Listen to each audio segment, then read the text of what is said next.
Alright, so in this problem we have two equations, 25y equals 5x minus 15, and negative 25y equals 3x minus 25. It then reads, the solution to the given system of equations is xy. What is the value of 18x? So we want to solve for x and multiply that by 18.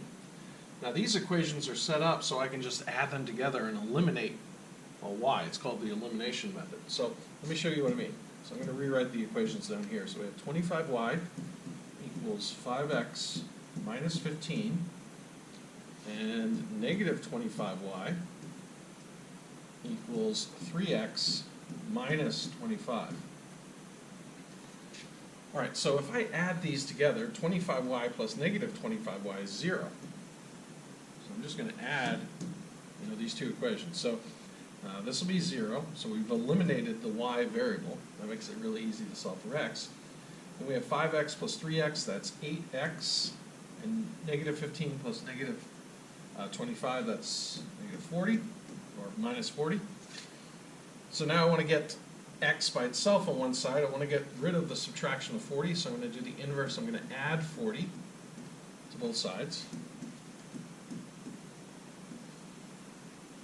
Negative 40 plus 40 is 0. So on the right-hand side, we're just left with 8x. And then 0 plus 40 is 40. So 8x equals 40. I want just one x. So I'm going to divide by 8. 8 divided by 8 is 1. So we have 1x equals 5. I'm going to take this value, put it where x is right here. So we're going to do 18 times 5. Okay? So let's do that. 18 times 5. So 5 times 8 is 40. Bring up the 4. 5 times 1 is 5, plus 4 is 9.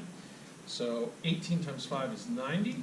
So our solution here is 90.